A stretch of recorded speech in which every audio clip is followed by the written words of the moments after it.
Alrighty, guys. So these are supplements worth the coin: caffeine, creatine monohydrate, whey protein powder, essential fatty acids (EPA and DHA), vitamin D3, and ashwagandha.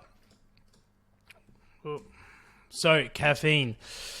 Caffeine's a unique one because, like, after a single dose, it can increase physical and mental performance. Where, for example, if you are to take another supplement like creatine monohydrate, it takes a bit of time for it to really see its effects. So, after a single dose, you have increased mental alertness, concentration, and motivation, even increased muscle contraction strength, endurance, and use of stored fat as energy.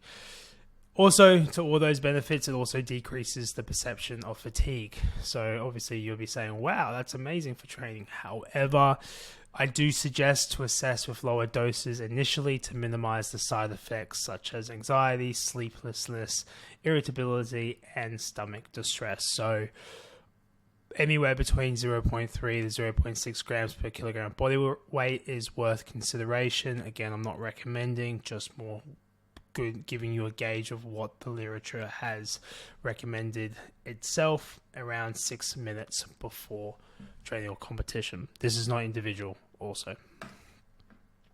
Creatine monohydrate is the best and most researched and effective supplement out there. It helps you maintain high intensity efforts in the gym, and research shows people who take creatine in the gym have better strength, power, and size gains. There are some recommendations here based on the literature for your consideration. Now, whey protein powder.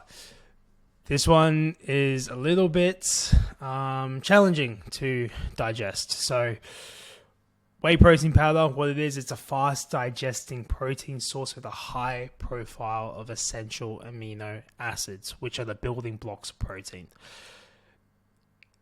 Specifically, they include an amino acid called leucine. Now, leucine is a very important trigger for the muscle building process. Whey protein powder is quick, it's convenient, and it's cost-effective way to hit your daily protein targets. However, I do suggest you be aware of proprietary blends. What proprietary blends are essentially that company, that business, or whatever it might be, they create their own blend of protein powder, whey protein powder, where legally they are allowed to list the ingredients on the back, but they are not legally bound to list the dosages. So what that means is that you could obviously see the ingredients on the back, but the dosage of the amino acids and the protein contents, they are legally not obliged to provide you with that. Another red flag we'll be aware of, if the leucine, the amino acid leucine, which most protein powders, which is another good indication that it's a solid protein powder, will give its amino acid profile per serving. If you see protein powder that shows anything lower than 2.7 grams per 25 grams of protein content, I would suggest to find another option that offers a higher than 2.7. Most protein powders will, most protein supplements or brands will hit this on the head. Now, if you're plant-based, I would opt for a 70-30 mix of pea and rice protein due to similar amino acid profile to whey protein powder. So where you can see that is on the back on the ingredients, and you can see is the first ingredients, it should be pea protein, and the second ingredients used should be rice protein.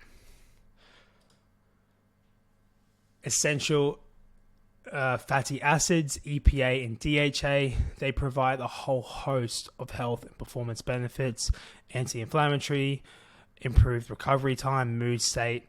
If you don't eat fish, I suggest to have hemp seed oil or algae oil. If you do eat fish oil tablets will do. Blackmores, triple strength, if you're in Australia, I take those on a daily. So 3 to 6 grams daily, not necessary if you eat fish twice a week, which is what's recommended within the literature.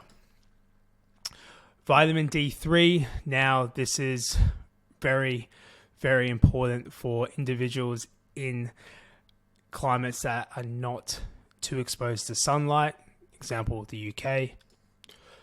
As mentioned, vitamin D3 is a fat-soluble vitamin, normally created in the skin upon exposure to sunlight. It is critical for bone and cardiovascular health. So, like I was mentioning before, if sunlight is lacking, individuals are known to supplement with vitamin D3 or vitamin D. I suggest vitamin D3. I remember when I was living in the UK, I was popping vitamin D3 every day because coming from Australia, it is very, you could say, we are over flooded with sunlight. So you can tell the difference once you come from a more tropical climate to a more cloudy climate. The difference is vitamin D3 can really make towards your move. Recommended daily dosage within the literature is anywhere between 600 and 1,000 units. Just refer to the back of the bottle. You will likely see these units here. Bonus, take it in the morning, with fat to boost its absorption with eggs or fish oil. Now, ashwagandha is a new kid on the block. Recent research has been shown it's as effective as some medication for reducing stress and anxiety. Research suggests anywhere between 600 milligrams per day, but not to be taken. There was a typo there, but not to be taken regularly. So I normally with ashwagandha, I'll do 2 weeks on, 2 weeks off, maybe 2 weeks on, 1 week off, depending on how I'm going. So the last supplement that's worth consideration is essential amino acids. Although the research is mixed, they do have utility in the right circumstances. Essential amino acids are the 9 essential amino acids we need to obtain from our diet out of the 21. The other 12, need to do math really quickly there, we can synthesize. So the 9 essential amino acids, as the name implies, they're essential. We need to obtain them from the diet. So supplementing with an essential amino acid supplement is a convenient way to reach protein intake if difficult to achieve through whole foods alone due to lifestyle, hunger, or financial factors. Consuming EAAs has a significant lower digestive strain compared to whole foods, making them a solid option for pre or intra workout. If it means anything, I have EAAs in my intra workouts. They're a viable strategy for people who prefer to train fasted. So if a couple of my clients prefer to train fasted, I will get them to sip on EAAs during their morning workout. And then their suggested intake is anywhere between 10 to 20 grams during pre or intra training.